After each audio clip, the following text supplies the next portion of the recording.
കേരളത്തെ നടുക്കിയ സംഭവം. കട്ടപ്പനയിലെ ഒരു കടയിൽ തുടർച്ചയായ 2 ദിവസം മോഷണം നടക്കുന്നു.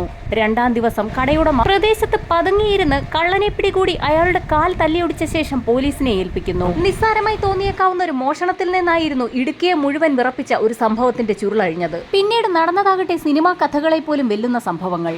പോലീസ് സംഘം മോഷ്ടാവിനെ ചോദ്യം ചെയ്തു തുടങ്ങി. അയാളുടെ പേര് വിഷ്ണു എന്നാണ്.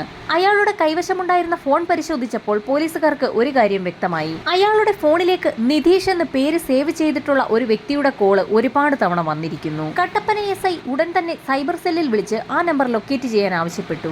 നിധീഷിന്റെ ലൊക്കേഷൻ മനസ്സിലായതും ഒരു സംഘം പോലീസുകാർ അയാളെ പിടികൂടുന്നതിനായി അവിടെ നിന്ന് പുറപ്പെട്ടു. ഇതേ സമയം തന്നെ കസ്റ്റഡിയിലെടുത്ത വിഷ്ണുവിനെ SIയും കൂട്ടരും കട്ടപ്പന പോലീസ് സ്റ്റേഷനിലേക്ക് കൊണ്ടുപോയി. മോഷണ ശ്രമം തടയുന്നതിനിടെ കടയുടമയുടെ മകനും സുഹൃത്തും കൂടി മോഷ്ടാവായ വിഷ്ണുവിന്റെ കാല് തല്ലി ഒടിച്ചതിനാൽ അയാളെ ആംബുലൻസിലായിരുന്നു പോലീസ് സ്റ്റേഷനിലേക്ക് എത്തിച്ചത്. ഇതേ സമയം തന്നെ കട്ടപ്പന SI വിഷ്ണുവിന്റെ കോൾ രേഖകൾ പരിശോധിച്ചതിൽ നിന്നും അമ്മ എന്ന് രേഖപ്പെടുത്തിയിട്ടുള്ള നമ്പറിലേക്ക് വിളിക്കുകയും ചെയ്തു. ഫോൺ എടുത്തത് ഉഷ എന്നൊരു സ്ത്രീയാണ്. താൻ വിഷ്ണുവിന്റെ അമ്മയാണെന്നും കാഞ്ഞിരപ്പള്ളിയിൽ ഒരു വീട്ടിൽ ജോലിക്ക് നിൽക്കുകയാണെന്നും ആ സ്ത്രീ പറഞ്ഞു. പോലീസിന്റെ നിർദ്ദേശപ്രകാരം ആ സ്ത്രീയും സ്റ്റേഷനിലേക്ക് എത്തി. സ്റ്റേഷനിലെത്തിയ വിഷ്ണുവിന്റെ അമ്മയെ കണ്ട് പോലീസുകാരാകെ ഞെട്ടി. തലമുടി ആകെ നരച്ച് വിളറി വെളുത്ത് ശോഷിച്ച ഒരു രൂപം. അവർക്ക് ശരിക്കും വയ്യാഴുകയാണോ അതോ അഭിനയിക്കുകയാണോ എന്ന് പോലും പോലീസിന് തോന്നിപ്പോയി. പോലീസിന്റെ പല ചോദ്യങ്ങൾക്കും പരസ്പര ബന്ധമില്ലാത്ത മറുപടികളായിരുന്നു അവർ നൽകിയത്. ഈ അവസ്ഥയിൽ ആംബുലൻസിലിരിക്കുന്ന വിഷ്ണുവിനെ കണ്ടാൽ ആ സ്ത്രീക്ക് എന്തെങ്കിലും സംഭവിക്കും. അങ്ങനെ തോന്നിയ പോലീസുകാർ ആ സ്ത്രീ ഒന്ന് നോർമലാകുന്നതുവരെ അവരെ Kattappana Saint John's hospital cum ഓർഫണേജിൽ പ്രവേശിപ്പിച്ചു. ഗുരുതരമായി പരിക്കേറ്റ വിഷ്ണുവിനെ കോട്ടയം മെഡിക്കൽ കോളേജിലേക്ക് ഷിഫ്റ്റ് ചെയ്തു.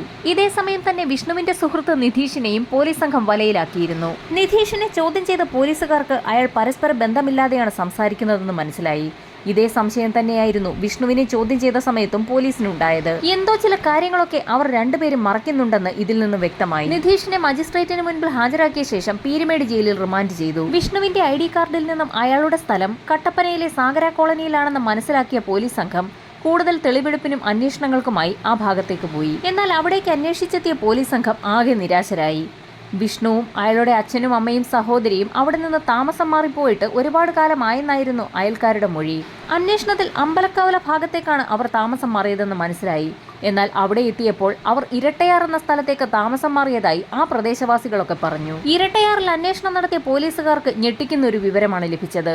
ഇരട്ടയാറിലെത്തിയ വിഷ്ണുവും കുടുംബവും അവിടെ നിന്ന് വീണ്ടും താമസം മാറി കക്കാട്ടുകട കാഞ്ചിയാർ ഭാഗത്തേക്ക് പോയി എന്നാണ് അറിയാൻ കഴിഞ്ഞത്. പോലീസിനാകെ സംശയമായി. ഇതേ സമയം തന്നെ ഒരു സംഘം പോലീസുകാർ നിധീഷിനെ കുറിച്ചും അന്വേഷണം ആരംഭിച്ചു. അന്വേഷണത്തിൽ നിധീഷിന് കുടുംബവുമായി വലിയ ബന്ധമൊന്നുമില്ലെന്ന് മനസ്സിലായി. നിധീഷിനെ കുറിച്ചും വിഷ്ണുവിനെ കുറിച്ചും അന്വേഷിക്കാൻ പോയ പോലീസ് സംഘം വിശദമായ റിപ്പോർട്ട് വൈകുന്നേരത്തോടുകൂടി കട്ടപ്പന SI സുരേഷ് കുമാറിന് മുൻപാകെ സമർപ്പിച്ചു. ആ റിപ്പോർട്ടിലൂടെ കടന്നുപോയ സുരേഷ് കുമാറിന് ചില സംശയങ്ങളൊക്കെ തോന്നി. കാരണം സ്റ്റേഷനിൽ മൊഴി നൽകാനെത്തിയ വിഷ്ണുവിന്റെ അമ്മ അവരുടെ പേര് ഉഷ എന്നാണ് പോലീസിനോട് പറഞ്ഞിരിക്കുന്നത്. എന്നാൽ അന്വേഷണ സംഘം അന്വേഷണത്തിനൊടുവിൽ രേഖപ്പെടുത്തിയിരിക്കുന്നത് വിഷ്ണുവിന്റെ അമ്മയുടെ പേര് സുമ എന്നായിരുന്നു. ആ സ്ത്രീ എന്തുകൊണ്ടാകാം പേര് മാറ്റി പറഞ്ഞതെന്നുള്ള സംശയം SIക്ക് തോന്നി. ഒരു കോംപ്ലിക്കേറ്റഡ് കേസിന്റെ എല്ലാ ലക്ഷണങ്ങളും ഈ കേസിനുമുണ്ടെന്ന് മനസ്സിലാക്കിയ SI വിവരം DYSPയെ അറിയിച്ചു. വിവരമറിഞ്ഞ DYSP ഉടൻ തന്നെ സെന്റ് ജോൺസ് ഹോസ്പിറ്റലിലേക്ക് വിഷ്ണുവിന്റെ അമ്മയെ വിശദമായി ചോദ്യം ചെയ്യുന്നതിനായി വിദഗ്ധരായ സൈക്യാട്രിസ്റ്റുകൾ അടങ്ങുന്ന ഒരു സംഘത്തെ നിയോഗിച്ചു. അതേസമയം തന്നെ ഒരു സംഘം പോലീസുകാർ കോട്ടയം മെഡിക്കൽ കോളേജിൽ അഡ്മിറ്റ് ആയിട്ടുള്ള വിഷ്ണുവിനെയും ചോദ്യം ചെയ്യൽ ആരംഭിച്ചു. വിഷ്ണുവിന്റെ അമ്മയെ ചോദ്യം ചെയ്ത ഡോക്ടർമാരടങ്ങുന്ന സംഘത്തിന് ഒരു കാര്യം വ്യക്തമായി. ആ സ്ത്രീ എന്തൊക്കെയോ മറച്ചു വെച്ചാണ് സംസാരിക്കുന്നത്. ഇതോടുകൂടി വിഷ്ണുവിന്റെ അമ്മയെക്കുറിച്ച് കൂടുതൽ അറിയുന്നതിനായി അവരുടെ ബന്ധുക്കളുടെ ഒരു ലിസ്റ്റ് തന്നെ പോലീസുകാർ തയ്യാറാക്കി. അതിന് ഒരു കാരണവും ഉണ്ടായിരുന്നു. പോലീസുകാർ വിഷ്ണുവിനെയും കുടുംബത്തിനെയും കുറിച്ച് കൂടുതൽ അന്വേഷിച്ച് ഓരോ വാടക വീടുകളിലും കയറിയിറങ്ങിയപ്പോൾ ഒരു വീട്ടിൽ നിന്ന് ഒരു വിവരം ലഭിച്ചിരുന്നു. വിഷ്ണുവിനെ ജംഗ്ഷനിലൊക്കെ കാണാറുണ്ടെങ്കിലും അയാളുടെ അച്ഛനെ കണ്ടിട്ട് ഒരുപാട് കാലമായി എന്നുള്ളതായിരുന്നു. അതിൽ പോലീസിന് എന്തൊക്കെയോ ചില സംശയങ്ങൾ തോന്നി. അതിനാലാണ് വിഷ്ണുവിനെ മെഡിക്കൽ കോളേജിലെത്തി പോലീസ് സംഘം വീണ്ടും ചോദ്യം ചെയ്തത്. അച്ഛൻ എവിടെ എന്നുള്ള പോലീസിന്റെ ചോദ്യത്തിന് തന്റെ അച്ഛൻ കഴിഞ്ഞ കുറച്ച് നാളുകളായി കോഴിക്കോട് ഒരു ജോലിയുമായി ബന്ധപ്പെട്ട് പോയിരിക്കുകയാണെന്നായിരുന്നു അവൻ നൽകിയ മറുപടി. ഇത് സത്യമാണോ എന്ന് സ്ഥിരീകരിക്കുന്നതിനായി വിഷ്ണുവിന്റെ അച്ഛനെക്കുറിച്ച് പീരുമേട് ജയിലിൽ റിമാൻഡിൽ കഴിയുന്ന നിധീഷിനോടും പോലീസ് സംഘം ചെറിയൊരു അന്വേഷണം നടത്തി. എന്നാൽ വിഷ്ണുവിന്റെ അച്ഛൻ ഒരു ജോലിയുമായി ബന്ധപ്പെട്ട് ബീഹാറിലാണെന്നായിരുന്നു നിധീഷ് നൽകിയ മറുപടി. എന്നാൽ കോട്ടയം സെന്റ് ജോൺസ് ഹോസ്പിറ്റലിൽ അഡ്മിറ്റ് ആയിട്ടുള്ള ഉഷയുടെ മൊഴി അനുസരിച്ച് അവരുടെ ഭർത്താവ്, അതായത് വിഷ്ണുവിന്റെ അച്ഛൻ, കോട്ടയത്ത് ഒരു ജോലിയുമായി ബന്ധപ്പെട്ട് ഇപ്പോൾ താമസിക്കുകയാണെന്നായിരുന്നു. ഒരു വ്യക്തിയെക്കുറിച്ച് 3 പേർ 3 മൊഴികൾ നൽകിയതിൽ പോലീസിനാകെ സംശയമായി. തന്റെ ഭർത്താവ് വിജയൻ വീട്ടിൽ തന്നെ ഉണ്ടെന്ന് ഉഷ ഉറപ്പിച്ചു പറഞ്ഞതോടുകൂടി ഉഷയുടെയും വിജയന്റെയും ബന്ധുക്കളെ കണ്ടെത്തി ചോദ്യം ചെയ്യാൻ പോലീസ് സംഘം തീരുമാനിച്ചു. ചോദ്യം ചെയ്യലിൽ പ്രത്യേകിച്ച് ഗുണമൊന്നും ഉണ്ടായില്ലെങ്കിലും തൊട്ടടുത്ത ദിവസം SI സുരേഷ് കുമാറിന്റെ ഫോണിലേക്ക് ഉഷയുടെ സഹോദരിയുടെ മകളുടെ കോൾ വന്നു. വിഷ്ണുവിന്റെ സഹോദരി വിദ്യ തങ്ങളുടെ വീട്ടിൽ എത്തിയിട്ടുണ്ടെന്നായിരുന്നു ആ പെൺകുട്ടിയുടെ മൊഴി. SIയുടെ നിർദ്ദേശപ്രകാരം വിഷ്ണുവിന്റെ സഹോദരി വിദ്യയും കൂട്ടി ബന്ധുക്കൾ കട്ടപ്പന പോലീസ് സ്റ്റേഷനിലേക്ക് എത്തി. വിഷ്ണുവിന്റെ അമ്മയെപ്പോലെ തന്നെ ഒരു മാനസിക അസ്വസ്ഥതയുള്ള സ്ത്രീയെ പോലെയാണ് അയാളുടെ സഹോദരി വിദ്യയെ കണ്ടപ്പോഴും പോലീസിന് തോന്നിയത്. വിദ്യയെ ചോദ്യം ചെയ്തപ്പോഴും പരസ്പര ബന്ധമില്ലാത്ത എന്തൊക്കെയോ മറുപടികളാണ് അവളും നൽകിയത്. അങ്ങനെ വിദ്യയെയും പോലീസ് സംഘം സെന്റ് ജോൺസ് ഹോസ്പിറ്റലിൽ അഡ്മിറ്റ് ആക്കി. DYSPയുടെ നിർദ്ദേശപ്രകാരം അമ്മയെയും മകളെയും പരസ്പരം കാണിക്കാതെ 2 മുറികളിലാക്കി വിദഗ്ധരടങ്ങുന്ന ഡോക്ടർമാരുടെ സംഘം ചോദ്യം ചെയ്യൽ ആരംഭിച്ചു. തന്റെ ഭർത്താവ് വിജയൻ വീട്ടിൽ തന്നെയുണ്ടെന്ന് ഉഷ ഒരിക്കൽ കൂടി പറഞ്ഞതോടുകൂടി പോലീസ് സംഘം മെഡിക്കൽ കോളേജിൽ ഉണ്ടായിരുന്ന വിഷ്ണുവിനെ കാര്യമായി തന്നെ ഒന്ന് ചോദ്യം ചെയ്യാൻ തീരുമാനിച്ചു. ആദ്യമൊന്നും വിഷ്ണു ഒന്നും വിട്ടു പറഞ്ഞില്ല. അമ്മയായ ഉഷ എല്ലാ കാര്യങ്ങളും തങ്ങളോട് പറഞ്ഞെന്നും അച്ഛൻ വിജയൻ വീട്ടിൽ തന്നെ ഉണ്ടെന്ന് തങ്ങൾക്ക് മനസ്സിലായെന്നും പോലീസ് സംഘം പറഞ്ഞതോടുകൂടി വിഷ്ണു പല കാര്യങ്ങളും പറഞ്ഞു തുടങ്ങി. അമ്മ പറഞ്ഞതുപോലെ തന്നെ തങ്ങളുടെ അച്ഛൻ വിജയൻ വീട്ടിൽ തന്നെയുണ്ടെന്ന് വിഷ്ണുവും ഉറപ്പിച്ചു പറഞ്ഞു. ഇത് കേട്ട പോലീസ് സംഘത്തിന് എന്തൊക്കെയോ ചില സംശയങ്ങൾ തോന്നി. കാരണം പോലീസ് സംഘം നേരത്തെ തന്നെ വിഷ്ണു അവസാനമായി താമസിച്ച വാടക വീട് പരിശോധിച്ചതാണ്. ആ സമയത്ത് വീട് പൂട്ടിയിട്ട നിലയിലായിരുന്നു. പുറത്തുനിന്ന് പൂട്ടിയിട്ട ഒരു വീട്ടിൽ വിജയൻ എങ്ങനെ ഉണ്ടാകുമെന്നായിരുന്നു പോലീസിന്റെ സംശയം. വിശദമായ ചോദ്യം ചെയ്യലിൽ ഞെട്ടിക്കുന്ന ഒരു കാര്യം കൂടി വിഷ്ണു തുറന്നു പറഞ്ഞു. തന്റെ അച്ഛൻ കൊല്ലപ്പെട്ടുവെന്നും വീടിനുള്ളിൽ തന്നെ അയാളെ കുഴിയെടുത്ത് മൂടിയെന്നുമായിരുന്നു അവന്റെ മൊഴി. ആകെ ഞെട്ടിപ്പോയ പോലീസ് സംഘം കോട്ടയം മെഡിക്കൽ കോളേജിൽ നിന്നും വിഷ്ണുവിനെ തെളിവെടുപ്പിനായി കട്ടപ്പനയിലേക്ക് കൊണ്ടുപോയി. ഫോറൻസിക് സംഘവും ഡോഗ് സ്ക്വാഡും ഉന്നത ഉദ്യോഗസ്ഥരടങ്ങുന്ന വലിയൊരു ടീം തന്നെയാണ് കട്ടപ്പനയിലേക്ക് പുറപ്പെട്ടത്. വിവരമറിഞ്ഞ് നാട്ടുകാരാകെ അവിടെ തടിച്ചുകൂടിയിരുന്നു. വീട്ടുടമസ്ഥയുടെ സഹായത്തോടുകൂടി വീടിന്റെ വാതിൽ തുറന്ന പോലീസ് സംഘം കണ്ടത് ഞെട്ടിക്കുന്ന കാഴ്ചയായിരുന്നു. തങ്ങൾ എത്തിപ്പെട്ടിരിക്കുന്നത് ഒരു മാന്ത്രിക ലോകത്താണോ എന്ന് പോലും പോലീസുകാർ സംശയിച്ചു. ഒരു മന്ത്രവാദത്തിന്റെ എല്ലാ ലക്ഷണങ്ങളും ആ വീടിനുള്ളിൽ ഉണ്ടായിരുന്നു. മറ്റു മുറികളും സമാനമായ രീതിയിൽ മാന്ത്രിക ചരടുകളും തുണികളും കൊണ്ട് അലങ്കരിച്ച നിരയിലായിരുന്നു. എന്നാൽ കൂട്ടത്തിൽ ഒരു മുറിയുടെ തറയുടെ കുറച്ച് ഭാഗം മാത്രം സിമന്റ് കൊണ്ട് കോൺക്രീറ്റ് ചെയ്തിരിക്കുന്നു. ആ ഭാഗത്താണ് തന്റെ അച്ഛനെ അടക്കം ചെയ്തതെന്ന് വിഷ്ണു പറഞ്ഞതോടുകൂടി പോലീസുകാരുടെ വിദഗ്ധ സംഘത്തിൽപ്പെട്ട ചില ആളുകൾ കോൺക്രീറ്റ് ഇളക്കി പരിശോധന ആരംഭിച്ചു. 4 അടി താഴ്ചയിലെത്തിയപ്പോൾ കുഴിക്കുള്ളിൽ നിന്നും ഒരു കാർഡ്ബോർഡ് പെട്ടി കണ്ടെത്തി. പെട്ടി തുറന്ന ഫോറൻസിക് സംഘം ആകെ അമ്പരന്നു. പെട്ടിക്കുള്ളിൽ തലയോട്ടികളും എല്ലുകളും വസ്ത്രങ്ങളുടെ ചില അവശിഷ്ടങ്ങളും ഒരു ബെൽറ്റും കാണാം. ആ വ്യക്തി എങ്ങനെ കൊല്ലപ്പെട്ടു എന്നതിനുള്ള ഉത്തരവും പെട്ടിക്കുള്ളിൽ നിന്ന് തന്നെ കിട്ടി. കൊലപ്പെടുത്താൻ ഉപയോഗിച്ചതായി കരുതപ്പെടുന്ന ചുറ്റികയായിരുന്നു പെട്ടിക്കുള്ളിൽ ഉണ്ടായിരുന്നത്. ഫോറൻസിക് പരിശോധനയിൽ ആ വ്യക്തി കൊല്ലപ്പെടുന്നതിന് മുൻപ് തന്നെ അയാളുടെ തലയിൽ ചുറ്റിക കൊണ്ട് ശക്തമായി അടിയേറ്റിട്ടുണ്ടെന്നും അയാളുടെ വാരിയെല്ലുകൾ ഒടിഞ്ഞിട്ടുണ്ടെന്നും കണ്ടെത്തി. മൃതദേഹത്തിനാകട്ടെ 6 മാസത്തെ പഴക്കവും. ഇൻക്വസ്റ്റ് നടപടികൾ പൂർത്തിയാക്കിയ ശേഷം മൃതദേഹം DNA പരിശോധനയ്ക്കും പോസ്റ്റ്മോർട്ടത്തിനുമായി മെഡിക്കൽ കോളേജിലേക്ക് ഷിഫ്റ്റ് ചെയ്തു. DNA പരിശോധനാ ഫലം പുറത്തു വന്നെങ്കിൽ മാത്രമേ കൊല്ലപ്പെട്ടത് വിജയൻ തന്നെയാണോ എന്ന് പോലീസിന് ഉറപ്പിക്കാനാകൂ. വിജയനെ ആര് എന്തിന് കൊന്നു കുഴിച്ചുമൂടി എന്നുള്ള ചോദ്യത്തിന് ഉത്തരം കണ്ടെത്തുക എന്നുള്ളതായിരുന്നു പോലീസിന്റെ അടുത്ത ലക്ഷ്യം. പ്രദേശവാസികളോട് വിജയനെയും കുടുംബത്തെക്കുറിച്ച് കൂടുതൽ കാര്യങ്ങൾ പോലീസ് ചോദിച്ചറിഞ്ഞു. കഴിഞ്ഞ കുറച്ച് നാളുകളായി വിജയനെ കാണാറില്ലായിരുന്നു എന്ന് പ്രദേശവാസികൾ മൊഴി നൽകി. വിഷ്ണുവിനെ കാണുമ്പോഴൊക്കെ വിജയനെക്കുറിച്ച് അന്വേഷിച്ചിരുന്നെങ്കിലും ജോലിയുമായി ബന്ധപ്പെട്ട് അയാൾ സ്ഥലത്തില്ലെന്നായിരുന്നു നാട്ടുകാരോട് വിഷ്ണു പറഞ്ഞിരുന്ന മറുപടി. അയൽക്കാരുമായി അധികം സഹകരിക്കാത്ത സ്വഭാവമുള്ളവരായതിനാൽ പിന്നീട് വിജയനെക്കുറിച്ചോ വിഷ്ണുവിനെക്കുറിച്ചോ ഒന്നും നാട്ടുകാർ തിരക്കിയതുമില്ല. വിഷ്ണുവിന്റെ സഹോദരി വിദ്യ സെന്റ് ജോൺസ് ആശുപത്രിയിൽ ചികിത്സയിലാണെന്ന് പോലീസ് പറഞ്ഞു കേട്ട നാട്ടുകാർ ആകെ അമ്പരന്നു. കാരണം അങ്ങനെയൊരു സഹോദരി ആ വീട്ടിൽ താമസിക്കുന്ന കാര്യം നാട്ടുകാർക്കാർക്കും അറിവുണ്ടായിരുന്നില്ല. വിദ്യയെ നാട്ടുകാർ കണ്ടിട്ടില്ലായിരുന്നു എന്നുള്ള കാര്യം പോലീസിനെയും അതിശയപ്പെടുത്തി.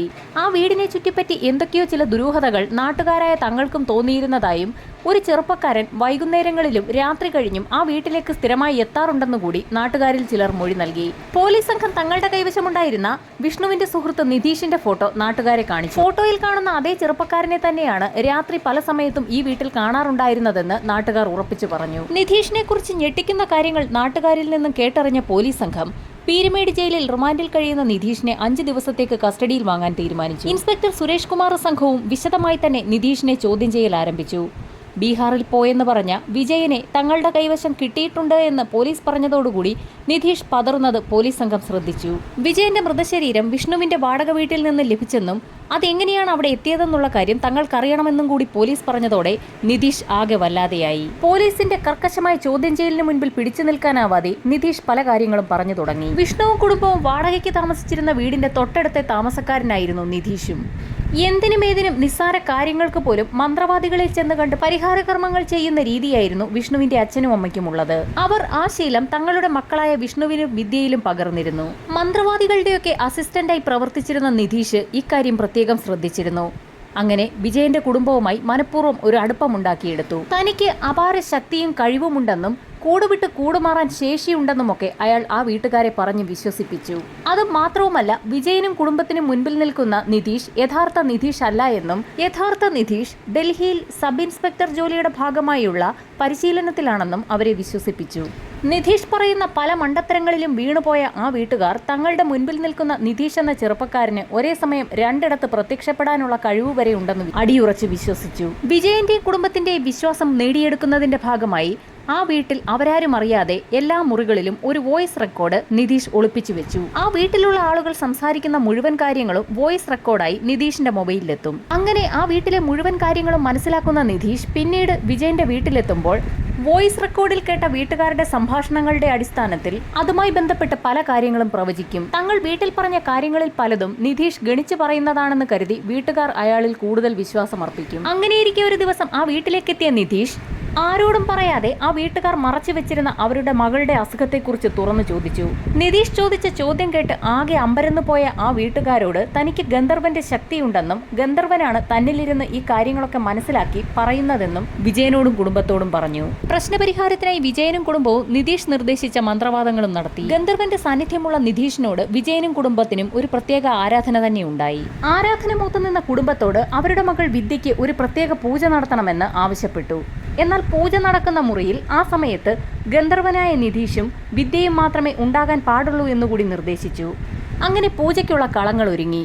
പൂജാ സമയത്ത് ഗന്ധർവന് മുൻപിൽ വിവസ്ത്രയായി ഇരിക്കണമെന്നായിരുന്നു ആദ്യം തന്നെ നിതീഷ് വിദ്യയോട് ആവശ്യപ്പെട്ടത്. നിതീഷിനെ എതിർത്ത വിദ്യയെ അയാൾ പീഡനത്തിനിരയാക്കി. എന്നാൽ അതൊക്കെ ചെയ്തത് ഗന്ധർവനാണെന്നും ഗന്ധർവന് വളരെ ഇഷ്ടപ്പെട്ട പെണ്ണാണ് ഇപ്പോൾ വിദ്യയെന്നും അയാൾ അവളെ പറഞ്ഞു വിശ്വസിപ്പിച്ചു.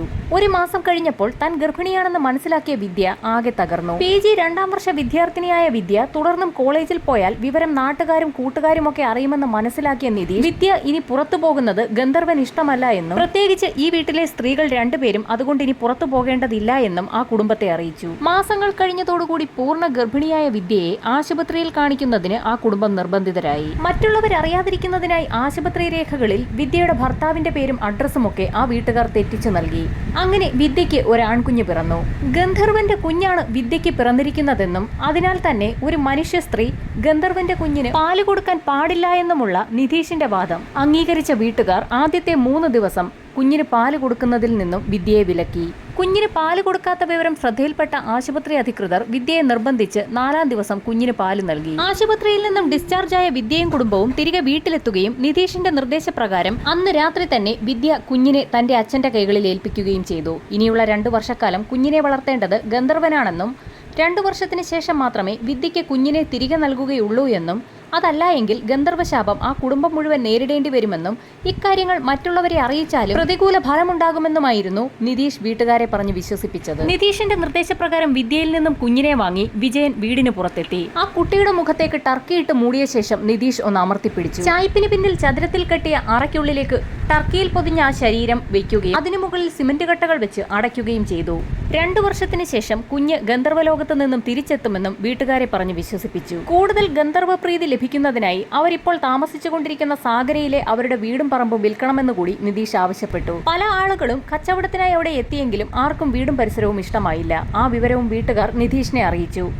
നിതീഷ് വിശദമായ ഒരു പൂജ തന്നെ നടത്തി. പൂജയിൽ വിജയന്റെ പറമ്പിൽ വളരെ അപകടകരമായ ഒരു കൂടോത്രം ആരോ കുഴിച്ചിട്ടിട്ടുണ്ടെന്നും എന്നും കുടുംബാംഗങ്ങൾ അത് മറികടന്നാണ് നടക്കുന്നതെന്നും അതുകൊണ്ടാണ് കുടുംബത്തിൽ ഉയർച്ച ഉണ്ടാകാത്തതെന്നും അയാൾ പറഞ്ഞു. നിതീഷ് പറഞ്ഞതനുസരിച്ച് പ്രശ്നപരിഹാരത്തിനായി JCB ഉപയോഗിച്ച് ആ പറമ്പ് മുഴുവൻ ഉഴുതുമറിച്ചു. അവിടെ നിന്ന് ലഭിച്ച കൂടോത്രം എന്ന് പറഞ്ഞ് നിതീഷ് തന്നെ അവിടെ കൊണ്ടിട്ട ഒരു തകിട് ആ വീട്ടുകാരെ കാണിച്ചു കൊടുക്കുകയും ചെയ്തു. നിതീഷിലുള്ള വീട്ടുകാരുടെ വിശ്വാസം വർദ്ധിച്ചു. അതിന് മറ്റൊരു കാരണം കൂടി ഉണ്ടായിരുന്നു. നേരത്തെ കാട് പിടിച്ചു കിടന്നിരുന്ന ആ വസ്തു JCB ഉപയോഗിച്ച് വൃത്തിയാക്കിയപ്പോൾ അത് വാങ്ങാനെത്തുന്നവരുടെ എണ്ണവും കൂടി. അങ്ങനെ ആ സ്ഥലം വേഗം വിറ്റുപോയി. അവിടെ നിന്നും ആ കുടുംബം അമ്പലക്കവലയിലേക്ക് താമസം മാറി. സ്ഥലം വിറ്റ പണം പൂർണ്ണമായും ലഭിക്കാത്തതിനാൽ ആ കുടുംബം അവരുടെ സാധനങ്ങൾ പൂർണ്ണമായും അവിടെ നിന്ന് ഷിഫ്റ്റ് ചെയ്തിട്ടുണ്ടായിരുന്നില്ല. അങ്ങനെ കുറെ ദിവസങ്ങൾക്ക് ശേഷം നിതീഷും വിഷ്ണുവും വിജയനും കൂടി സാഗരയിലെ പഴയ വീട്ടിലേക്കെത്തി. ആ ചായ്പിൽ കുട്ടിയെ മറവ് ചെയ്ത ഭാഗത്തെ കല്ലുകൾ ഇളക്കി അഴുകി ദ്രവിച്ചു പോകാറായിരുന്ന ആ ശരീരം പുറത്തെടുത്ത് വീടിന്റെ അടുക്കളയ്ക്കുള്ളിലെത്തി ആ മൃതദേഹ ഭാഗങ്ങൾ അടുപ്പിന് മുകളിൽ സ്ഥാപിച്ചിട്ടുള്ള ഗ്രില്ലിന് പുറത്തു വെച്ചു. ശേഷം അടുപ്പിൽ തീ കൊളുത്തി മൃതദേഹ ഭാഗങ്ങൾ പൂർണ്ണമായും ചാമ്പലായിപ്പോയെന്ന് പറയാം. ശേഷിച്ച എല്ലിൻ കഷ്ണങ്ങളും ചാരവും ഒരു ചാക്കിനകത്തേക്ക് മാറ്റി ആ മൂവർ സംഘം കട്ടപ്പനയിലെത്തി ഒരു നദിയിൽ ഒഴുക്കി. കുടുംബത്തിന്റെ ശേഷിക്കുന്ന ദോഷങ്ങൾ അകറ്റുന്നതിനായി ചോറ്റാനിക്കര അമ്പലത്തിലെത്തി ഒരു പൂജ നടത്തണമെന്നും എന്നാൽ ആ പൂജയ്ക്ക് വീട്ടുകാരും തന്നെ പോകേണ്ടതില്ല എന്നും പണമേൽപ്പിച്ചാൽ നിതീഷ് തന്നെ അവിടെ പോയി പൂജകൾ ചെയ്തു വരാമെന്നും അയാൾ വീട്ടുകാരോട് പറഞ്ഞു. പറഞ്ഞതുപോലെ തന്നെ വീട്ടുകാർ നിതീഷിന് പണം നൽകി. അയാൾ എറണാകുളത്തെത്തി 2 ദിവസം അവിടെ മുറിയെടുത്ത് താമസിച്ച ശേഷം പൂജകളെല്ലാം പൂർത്തിയാക്കിയെന്ന് പറഞ്ഞ് തിരികെ കട്ടപ്പനയിലെത്തി. വിജയന്റെ കയ്യിലുള്ള പണം മുഴുവൻ മന്ത്രവാദത്തിന്റെ ഓരോ തലങ്ങളിലൂടെ നിതീഷിന്റെ കയ്യിലേക്ക് വന്നുകൊണ്ടിരിക്കുകയാണ്. അയാൾ പുതിയ മൊബൈലും ടിവിയും ഒക്കെ വാങ്ങി. ഇതിനിടയിൽ വിജയന്റെ കുടുംബം പല വീടുകളിലും വാടകയ്ക്ക് താമസിച്ചു. അങ്ങനെ അവരുടെ കൈവശമുണ്ടായിരുന്ന പണം തീർന്നു തുടങ്ങി. വിജയന്റെ കുടുംബം ഭക്ഷണം കഴിക്കുന്നതിൽ പോലും നിതീഷ് ചില നിയമങ്ങൾ കൊണ്ടുവന്നു. അയാളുടെ നിർദ്ദേശപ്രകാരം ഗന്ധർവ പ്രീതിക്കായി ആ കുടുംബം ഒരു നേരം മാത്രമായി ഭക്ഷണം കഴിക്കുന്നത് ചുരുക്കി. പോകെ പോകെ കുടുംബനാഥനായ വിജയന് ചില സംശയങ്ങളൊക്കെ തോന്നി. നിതീഷ് എന്നാണോ തങ്ങളുടെ കുടുംബത്തിലേക്ക് കാലെടുത്ത് വെച്ചത് അന്നു മുതലാണ് അവിടെ പ്രശ്നങ്ങൾ ആരംഭിച്ചതെന്ന് നിതീഷിന്റെ മുഖത്ത് നോക്കി തന്നെ വിജയൻ പറഞ്ഞു.